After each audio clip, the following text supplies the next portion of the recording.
Bonjour à toutes et à tous, on continue notre petite série sur l'automa de civilisation avec Terra Incognita. On avait vu pas mal de cartes de priorité déjà. Aujourd'hui, on va s'intéresser à l'action industrie. Donc l'action industrie, elle permet de construire de nouvelles villes et de construire des merveilles.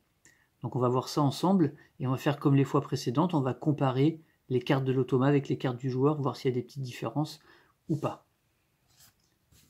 Alors, j'ai refait un petit plateau comme ça, juste pour pouvoir illustrer mes propos, avec une ville de l'automa ici, sa capitale. Je crois qu'on va commencer directement par regarder les cartes, et puis on va expliquer au fur et à mesure. La construction de ville, c'est extrêmement simple, c'est exactement comme le joueur, avec la petite règle de priorité, savoir il va essayer de se mettre adjacent à une merveille naturelle, ou à un jeton ressources. Enfin voilà, évidemment, il va essayer de trouver le meilleur emplacement. Ce qui va être plus intéressant, c'est comment il construit une merveille, comment il dépense ses jetons, quelle merveille il choisit, etc. Donc on va commencer par les cartes donc industrie. On va regarder les cartes industrie, c'est quoi? C'est au niveau 1 la poterie, au niveau 2 l'élevage de bétail, au niveau 3 le nationalisme et au niveau 4 l'urbanisation. Alors j'ai pris les mêmes pour un joueur, et je ne sais plus où je les ai mis du coup. Ben non, je ne les avais pas sélectionnés. Bon, c'est pas grave, on va le faire au fur et à mesure. Alors, la poterie. Au niveau 1, la poterie, alors, contrairement à nous, l'IA, elle va essayer de construire une merveille, puis construire une ville. Alors que nous, ça va être construire une merveille ou construire une ville. Voilà, là, déjà, il y a une petite différence du fait que, ben, voilà, comme ça reste un automa, il réfléchit pas forcément, donc il ne sera pas toujours le plus pertinent. Donc, il a un petit avantage là-dessus. Alors, construire une merveille, on ne va pas s'en occuper tout de suite, on va d'abord regarder la construction de ville. Alors, la construction de ville, tout simplement, c'est on va se mettre sur une case valide, comme d'habitude, située à 2 cases ou moins d'une case alliée. Donc, on se souvient la différence entre ville et case. Donc, pour les jetons, donc là, on a une ville, sa capitale. Pour les pions contrôle, c'est adjacent à une ville alliée. Voilà. Pour essayer de la rendre majeure.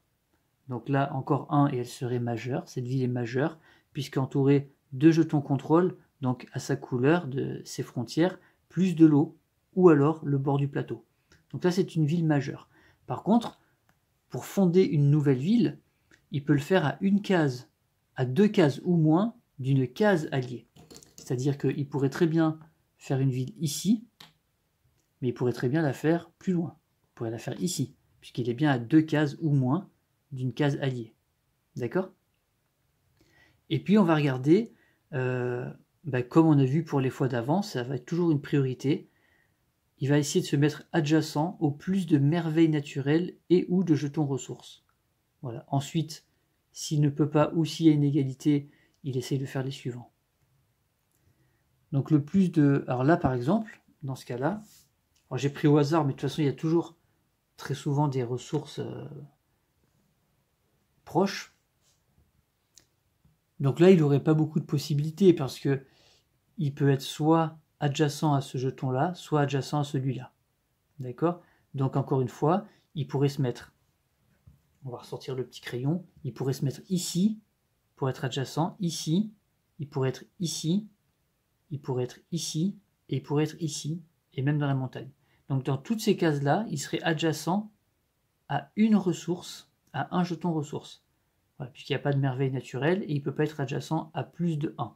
Donc on regarde la suite, on regarde, est-ce qu'il peut se mettre sur une case d'un camp barbare vide? Non. Ensuite, case avec la plus haute défense. Alors là, case avec la plus haute défense, il se trouve qu'il n'y en a qu'une, c'est la montagne qui est là. Donc sa ville, il va la faire ici.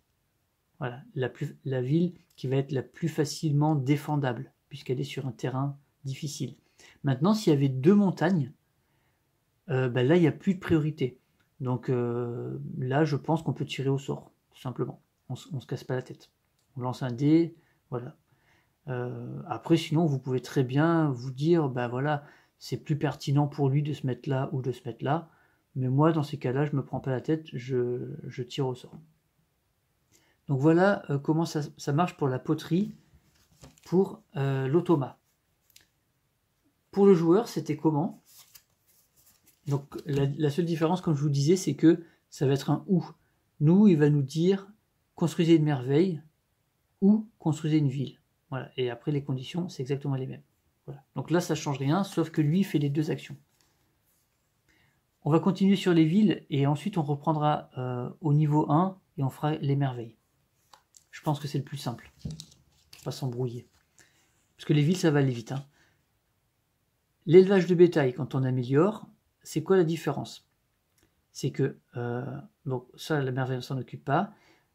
Maintenant, il peut construire une ville sur une case valide située à 3 cases ou moins d'une case, d'une caravane ou d'une armée alliée. Donc ça, c'est intéressant. Donc là, maintenant, il peut faire des villes plus loin. Donc là, ça ne changerait pas grand-chose. 3 cases, quoique, non, parce que là, il ne peut pas, il y a une cité-état, il n'a pas le droit. Donc là, ça ne changerait pas grand-chose. Alors, je cherche, mais voilà. Mais il peut faire aussi une ville. Donc, sur une case valide située à 3 cases ou moins d'une case, d'une caravane ou d'une armée alliée. Donc, ça veut dire que s'il a sa caravane ici, il peut faire une ville à 3 cases ou moins de sa caravane alliée. Voilà, c'est-à-dire qu'il peut aller vraiment chercher des choses. Si sa caravane se balade, il peut aller chercher des ressources plus loin. Par exemple, si sa caravane était ici, par exemple, ben là, en fait, à moins de 3 cases de sa caravane, il a un emplacement où il est adjacent à 2 ressources. Donc ça serait là la priorité. Vous voyez? Voilà. Et s'il avait son armée, ça serait pareil. Voilà. Si son armée était ici parce qu'il avait décidé de venir attaquer, je sais pas moi, la cité-état, ben là, il peut faire une ville à 3 cases ou moins de son armée alliée. Donc il pourrait faire une ville ici. Voilà. Donc c'est assez fort. Hein. Ensuite, la priorité, ben c'est toujours pareil. Adjacent au plus de merveilles ou de jetons ressources, case avec un camp barbare vide ou la case avec la plus haute défense. Voilà. Donc ça, c'est simple. Pour le joueur, l'élevage de bétail, ça ressemble beaucoup. Donc lui, c'est toujours construire une merveille ou construire une ville. Donc situé à une case, situé à 3 cases pareil, ou construisez une ville sur une case valide où se trouve une armée ou une caravane. Voilà, donc là, nous, c'est pas à 3 cases d'une armée ou d'une caravane, c'est sur la case où il y a l'armée et la caravane. Et en plus, nous, on doit la défausser. Si c'est la caravane qui fonde la ville, on doit la ramener sur notre carte de priorité. Pour l'automa, c'est pas le cas. L'automa, elle, son armée ou sa caravane reste sur le terrain. Voilà.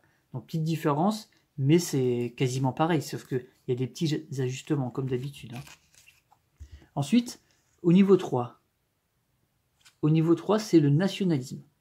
Donc, il peut toujours construire une merveille, puis construire une ville, cette fois à 4 cases, ou moins d'une case alliée. Donc là, il n'y a plus de notion de caravane ou d'armée. Hein. On n'est plus dans l'élevage du bétail. Là, maintenant, c'est le nationalisme. Donc, on peut construire une ville, sauf que là, maintenant, c'est à 4 cases d'une case alliée. Et on peut compter à travers l'eau. Jusqu'à présent, on ne pouvait pas. Mais ça veut dire que si on avait une ville...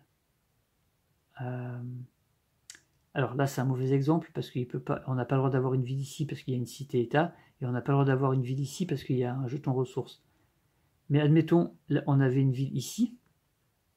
Donc on avait pris à un moment cette ressource.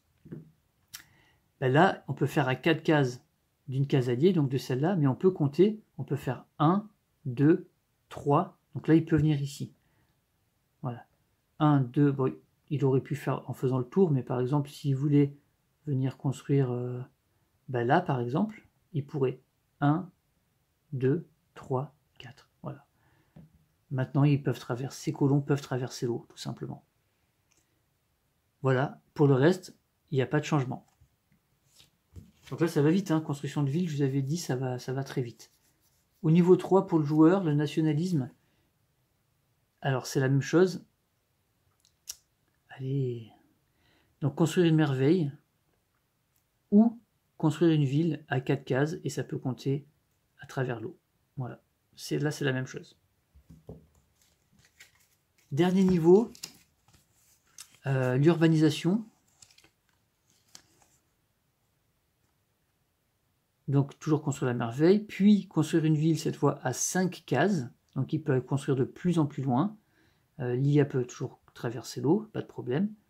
Les priorités sont les mêmes. Par contre, là, une fois qu'il a utilisé cette carte, qu'il a rétrogradée, il va résoudre la carte culture, donc sa carte culture, où qu'elle soit, dans son échelle de priorité, comme si elle était au 5e échelon. Puis, il rétrograde sa carte culture. Donc, il va faire une construction de merveille, une construction de ville, une action culture. Voilà. Donc là, c'est assez fort. Hein. C'est assez fort parce que la carte culture, on se souvient, elle met des frontières autour. Donc il construit des villes et puis tout de suite, il va tout de suite les fortifier, les protéger. Donc c'est une action qui est vraiment très forte. Pour le joueur, au niveau de l'urbanisation, attendez que je la trouve. Voilà. L'urbanisation du joueur, ça nous dit construisez une merveille ou construisez une ville. Voilà. Et ensuite, il nous dit si on a construit une ville, on peut placer jusqu'à 2 pions contrôle sur des cases adjacentes. Voilà. Donc c'est pour ça que lui, on lui fait jouer une action de culture, parce que nous, on place des pions contrôle une fois qu'on a créé notre ville. Voilà. Donc ça colle. Sauf que nous, on peut en poser que 2, lui, potentiellement, il peut en poser plus. Puisqu'il va jouer sa carte culture, s'il a une carte culture élevée, il pourra poser beaucoup de jetons. Si en plus il a des jetons commerce dessus, voilà. Donc il est avantagé. Mais voilà. Sinon, après, l'état d'esprit de la carte est le même. Donc ça, c'était pour le côté facile pour les villes. Maintenant, on va voir pour les merveilles. Donc si on revient sur la poterie, il va essayer de construire une merveille. Alors, construire une merveille, donc déjà, dans la ville avec la plus haute défense. Donc déjà, on rappelle que dans ce jeu, pour construire une merveille, il faut qu'on ait une ville pour l'accueillir. Et donc c'est une ville où il n'y a pas déjà de merveille. Voilà. Donc si on a des merveilles dans toutes nos villes, on ne peut plus construire de merveille tant qu'on n'a pas construit une nouvelle ville. Ça c'est très important de le savoir. Je me suis souvent fait avoir comme ça. Je planifie, ouais, je vais faire cette merveille et tout. Et après je fais, mais merde, j'ai pas la ville pour la mettre. Donc voilà, ça c'est important de s'en souvenir. Et lui, il va choisir donc la ville qui n'a pas de merveille et qui a la plus haute défense. Donc il va construire ses merveilles d'abord dans les montagnes, s'il en a, puis voilà. Même s'il est proche de chez nous, hein, c'est pas grave. Il s'en fout de ça. Sa production est de 5, puisqu'il joue de toute façon la carte au 5e échelon. Voilà. Par contre, vous voyez, s'il y a égalité, donc s'il y a plusieurs montagnes, là, effectivement, il va prendre la montagne qui est la plus loin de nous. Mais s'il n'a qu'une seule montagne qui est proche de nous, il va prendre la montagne plutôt que de mettre sa merveille sur un terrain moins difficile, mais plus éloigné de nous. Voilà, c'est comme ça que ça marche. Et ensuite, comment il va choisir la merveille? Voilà, comment il la construit? En fait, la priorité, c'est qu'il va prendre d'abord celle qui pourrait le faire progresser vers un objectif. Alors, on va rappeler. Là, on n'a pas trop besoin du plateau, donc on va enlever. On va rappeler les objectifs. Dans Civilisation, c'est un jeu à objectifs. Les cartes objectifs, il y a 2 objectifs par carte. D'accord?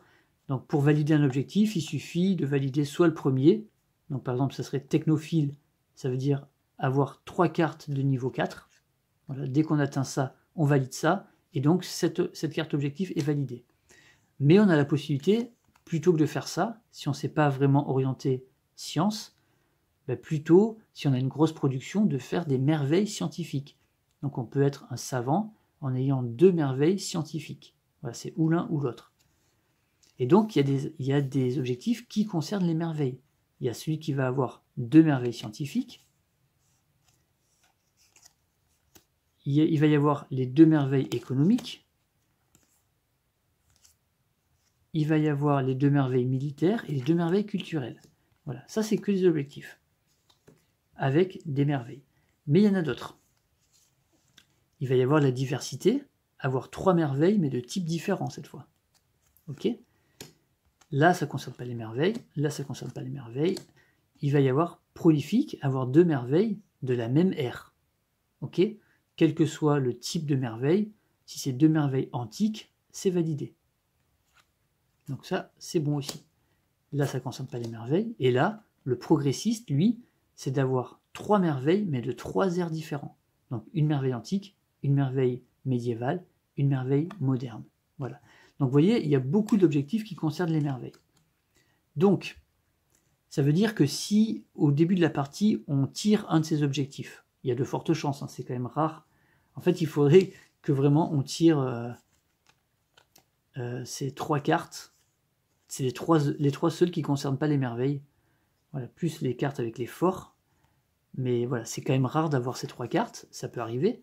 D'ailleurs, je me demande si ma dernière partie, j'ai pas eu ça. Sinon, toutes les autres, ça concerne une merveille. Donc, il va, selon la carte, il va construire une merveille. Par exemple, s'il y a cette carte-là, Parano, il faut avoir 2 merveilles militaires. Ben lui, on va lui faire construire une merveille militaire. Il va d'abord essayer de construire une merveille militaire pour valider cet objectif. Voilà. Si c'est celui-là, ben il va regarder, s'il a déjà une merveille antique, il va essayer de construire une merveille médiévale pour essayer de valider cet objectif. Si c'est celui-là, ben là, s'il a déjà une merveille scientifique, par exemple, on ne va pas essayer de lui faire construire, on va l'éliminer en fait. Donc il va faire son choix parmi les 3 autres. Vous voyez? Voilà, donc on va essayer de faire en sorte de le faire progresser dans son objectif. Et il n'y a pas d'ambiguïté, hein, ça marche très bien. Par contre, s'il y a égalité, il va prendre la moins chère. Voilà, tout simplement. Est-ce que par rapport à nous, la différence pour les merveilles, je crois qu'il n'y en a pas. Hein. Production égale au numéro de l'échelon. Voilà, lui c'est égal à 5. Donc voilà pour la première chose. Ensuite, dans l'élevage du bétail, c'est la même chose. Donc une merveille dans la ville avec la plus haute défense. Cette fois, sa production est de 6. Et c'est la même priorité. Ok ? Le nationalisme, pareil, sauf que la production est de 7. C'est la même priorité. Donc plus on avance et plus il a de production. Et l'urbanisation, cette fois, il a une production de 8. Et toujours les mêmes priorités. D'accord ? On n'oublie pas que à cette valeur de production, il va pouvoir dépenser des choses. Comme nous, il peut dépenser un jeton commerce qui serait sur cette carte pour avoir plus 1 en production pour les merveilles. Mais il n'y a pas que ça, il y a d'autres choses. Voilà. Juste pour finir avec les comparaisons, vous allez voir que c'est pareil pour le joueur, si je ne me trompe pas. Élevage de bétail, donc nous on a merveille, donc là on n'a pas une production de 6, nous on reste à la valeur de notre échelon. Pour le nationalisme, là on a une valeur de 7, voilà, comme lui. Et pour l'urbanisation, on reste sur une valeur égale à l'échelon. Donc là, nous, on serait à 5. Hein. Voilà. Alors justement, comment il améliore sa production, l'automa ? Il y a plusieurs façons d'améliorer sa production et il y a une priorité. Comme d'habitude, il y a toujours des priorités dans ce jeu. C'est pour ça que ça marche bien, parce que c'est que des listes de priorités à suivre. Donc il y a plusieurs possibilités. Admettons que l'automa veuille construire les pyramides. D'accord ? Merveille scientifique de l'ère antique. Ok ? Lui, il ne s'occupe pas de ce bonus, ça ne l'intéresse pas. Lui, il va juste essayer d'acquérir cette merveille. Elle a une valeur de production, un coût de 9. D'accord ? Ok. Donc lui, par exemple, avec la poterie, c'est une merveille antique, hein, donc on l'a en début de partie. Avec la poterie, il a une production de 5. Ok ? Donc il est loin du 9. Alors qu'est-ce qu'il peut faire pour améliorer sa production ? Alors il y a plusieurs choses. La première, en priorité, ce qu'il va faire, c'est qu'il va utiliser une ressource naturelle qu'il exploiterait. Par exemple, admettons que sur le plateau, il ait pris possession des îles Galapagos, par exemple. Donc il a fait une ville à côté, puis il est allé exploiter ce site. Donc il prend ce jeton. C'est un site qui lui fournit du mercure en permanence. D'accord? Donc, comment ça marche les merveilles dans Civilisation? Un petit rappel. Il y a le prix, le coût ici, de production, auquel on peut retrancher 2 si on apporte ces 2 ressources. Enfin, chacune de ressources.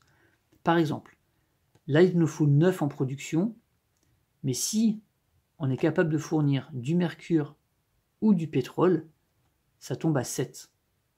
Voilà. Ou alors, vous pouvez tout simplement dire que vous ajoutez 2 à votre production par ressource qui va être nécessaire pour cette merveille. Production de 5, avec ça, ça me fait 7, par exemple. Voilà. Ou alors, elle a une production de 9, moins 2 parce que j'y apporte ça, donc elle n'est plus qu'à 7. Ça revient au même. 7, mais il nous en manque encore. Hein. Donc, admettons, il avait ça. Si jamais il avait pris sur le plateau un jeton pétrole, il avait exploité du pétrole, ben, il peut aussi l'utiliser.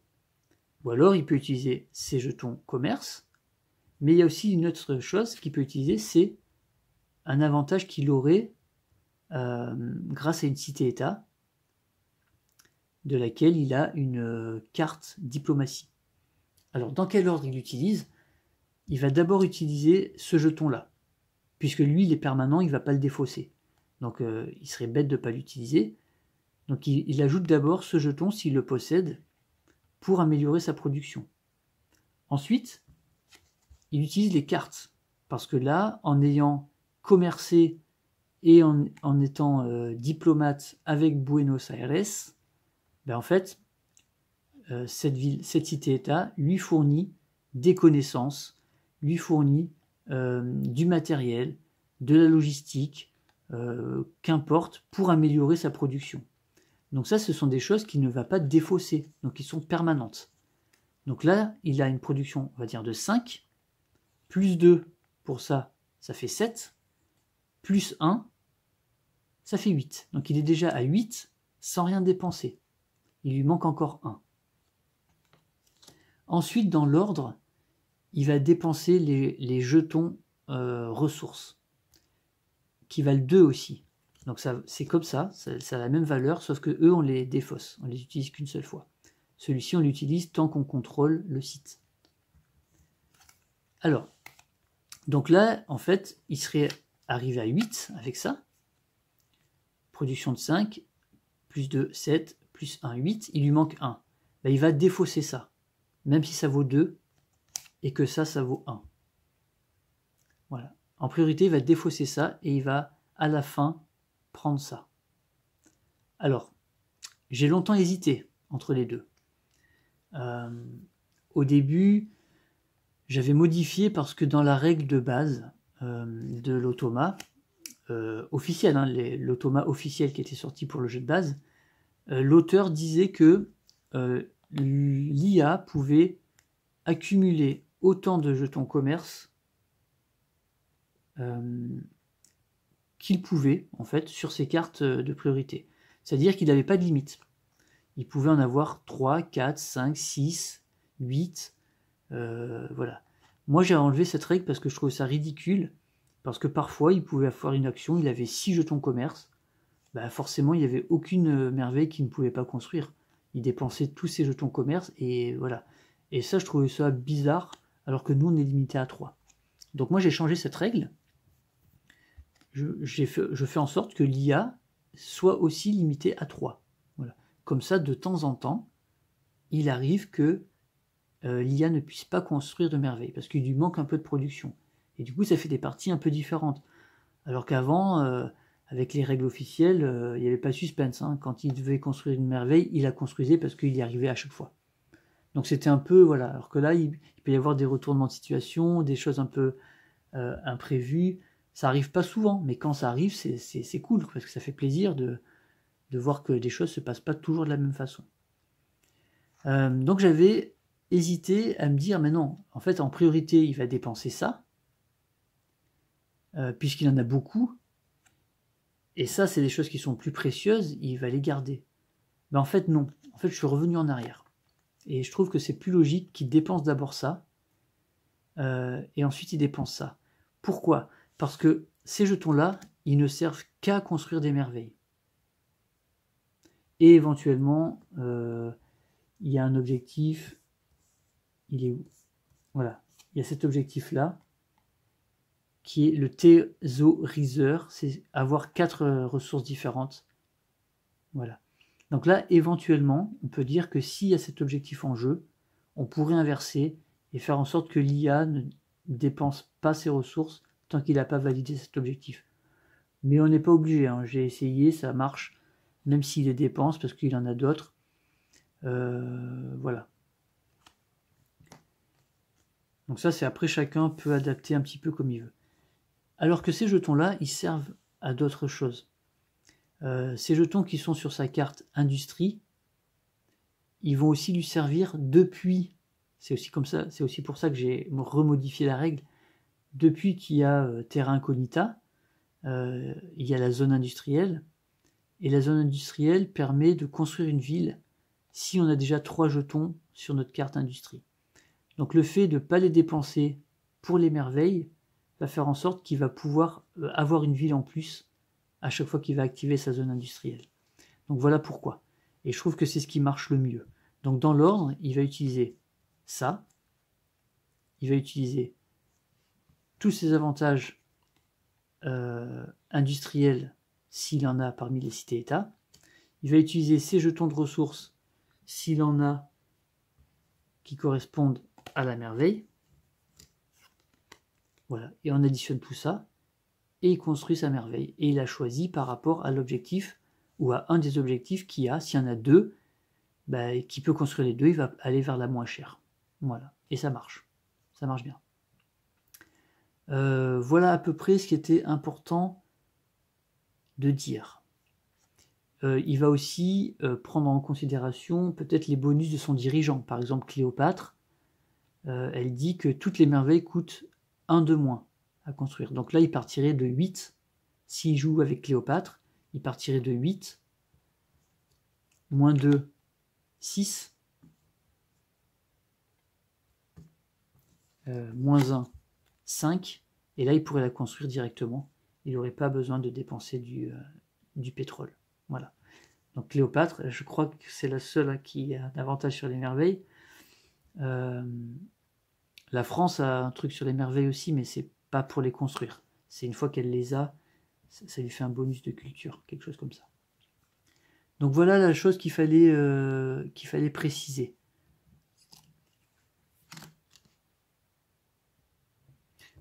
Voilà, ensuite, une fois qu'il a cette merveille,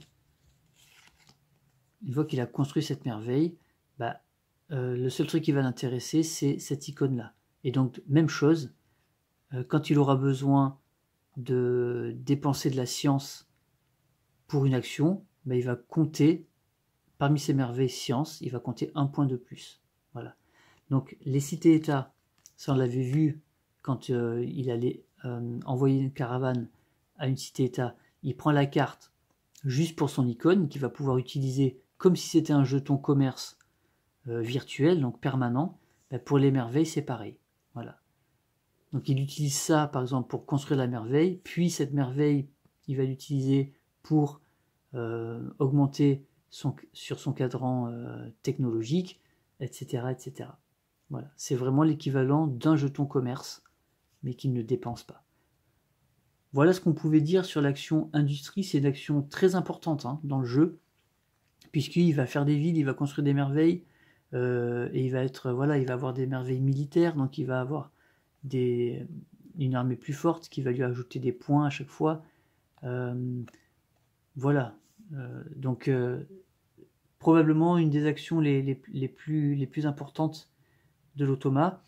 Dans la prochaine vidéo, on va venir sur la dernière action qui nous reste, si j'ai bien compté, c'est l'armée. Là, ça va être un gros morceau aussi parce qu'on va voir comment il cible son adversaire pour son armée, comment il se déplace, et après quand il attaque, comment il résout les combats. Voilà, là il y a aussi quelques petits trucs à vérifier, mais voilà. Et après il y aura une dernière vidéo, s'il y a des questions, s'il y a des retours, des cas particuliers, parmi les commentaires ou des choses comme ça, je ferai une dernière vidéo où on pourra faire comme une annexe ou comme une FAQ par exemple, où les gens pourront poser des questions et on pourra répondre et essayer de trouver les meilleures solutions. Donc voilà pour cette vidéo sur les actions industrie de l'automa. Je pense qu'il n'y a pas grand chose d'autre à dire. Non, je pense pas. Hein. C'est déjà assez gros comme ça. Peut-être un petit exemple sur une construction de merveille peut-être, pour illustrer. On va peut-être faire ça, tiens. Voilà, donc je reviens par exemple avec un exemple. Voilà cette configuration. Admettons que dans la partie, il y ait ces objectifs-là. Un qui nous demande d'avoir 2 merveilles économiques, un qui nous demande 2 merveilles militaires, et un qui nous demande 2 merveilles scientifiques. Ok ? L'IA a la possibilité de construire une merveille. Elle a tiré sa carte, donc industrie. Donc elle a le choix entre ces 4. Donc la première priorité, c'était de prendre une merveille qui pourrait la faire avancer sur un objectif. Il n'y a aucun objectif qui concerne une merveille culturelle, donc il va déjà pas prendre en considération Stonehenge. D'accord ? Voilà. Donc ça ne va pas l'intéresser.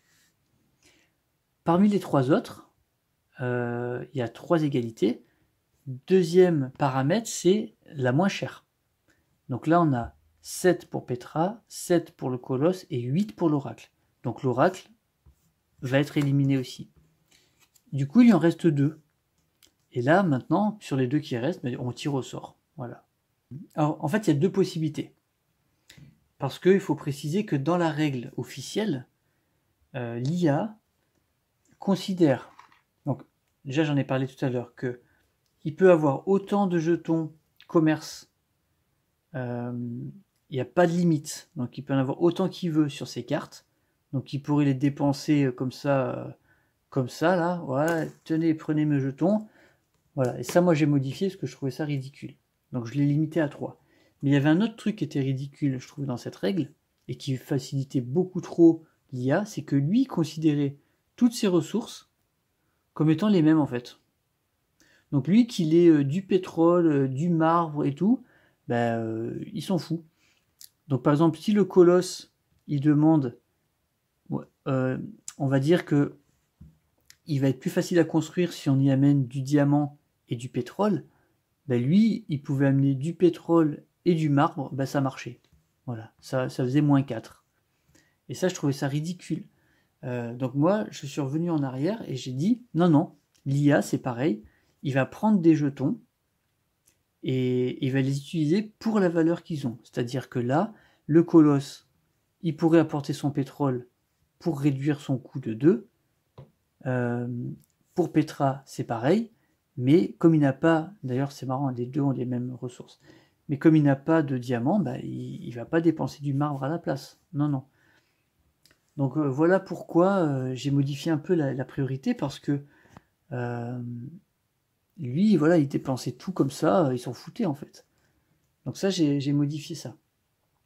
Donc du coup, il y a 2 possibilités. Soit on tire au sort, et là, après, ça va dépendre. Là, du coup, j'aurais bien aimé peut-être trouver une autre merveille, parce que là, du coup, elles ont les mêmes. Alors, il me faudrait une de 7. Alors, je ne sais pas si je vais trouver, du coup, entre le militaire et l'économique. Non, parce que forcément, elles vont être plus chères.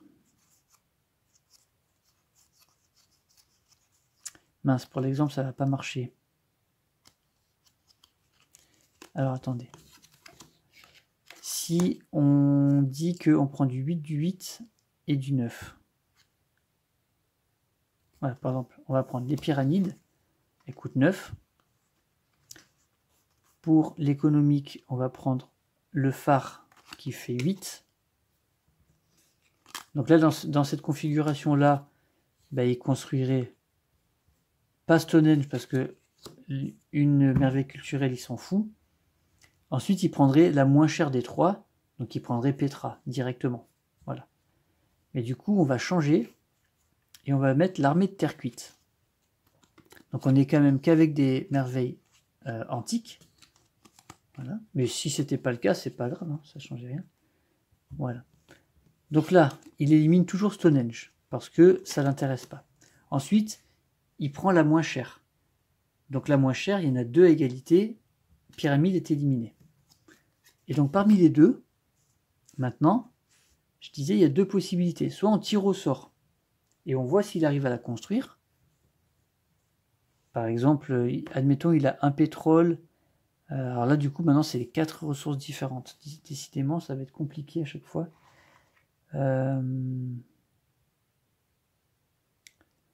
Admettons, il a ça. Allez, on va essayer. Admettons, il a du pétrole et du marbre.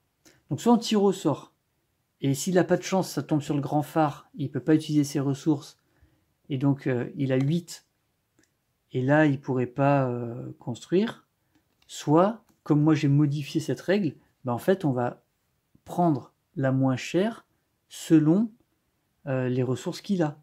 C'est-à-dire que le grand phare, elle vaut 8, mais il n'a pas les ressources nécessaires pour diminuer sa production.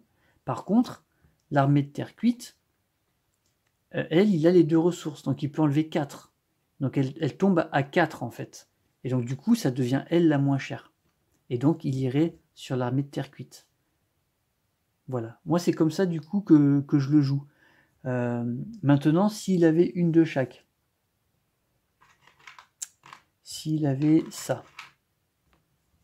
Donc là, ça serait encore à égalité. Donc s'il y a égalité parfaite, là pour le coup, on peut tirer au sort. Mais ne pas oublier de prendre en considération, il y a quoi d'autre? Non, là, il n'y a rien d'autre qui peut... parce que les bonus, ça apporte pour tout le monde. Donc voilà. Donc si vraiment c'est dans cette configuration, il a le même prix, le même coût pour les ressources, et il a le même nombre de ressources pour chacune, ben là c'est vraiment égalité. Là on peut tirer au sort. Voilà.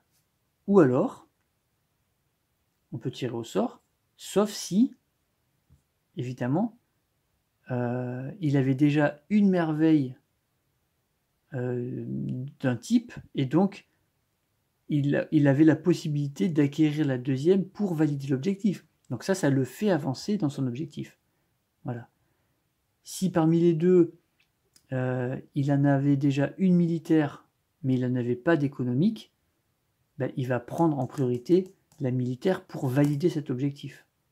Et après, cet objectif étant validé, il se consacrerait vraiment aux deux autres. Voilà.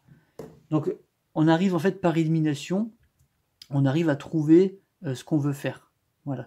Donc, c'était ça qui était important de préciser par rapport à si jamais vous téléchargez la règle en anglais de l'automa officiel, vous allez voir que c'est pas exactement pareil. Donc, je répète, ça, il peut en avoir un nombre illimité sur ces cartes. Donc moi j'ai dit non, ça reste limité à 3 comme nous. Et ça, il est considéré tout comme du même type, donc il est dépensé à tout va comme ça. Voilà. Donc là j'ai dit c'est pareil, non. S'il peut, il les utilise. S'il n'a pas la bonne ressource, eh ben il n'a pas la bonne ressource. Voilà. Mais en combinant ça, plus même s'il n'a que 3 jetons, plus les cartes diplomatie qu'il va avoir, plus il arrive toujours à faire des trucs. Voilà, c'est très rare qu'il n'y arrive pas, et donc c'est pour ça que c'est intéressant de jouer comme ça. Voilà pour le petit exemple, je pense que là, maintenant, on a fait le tour.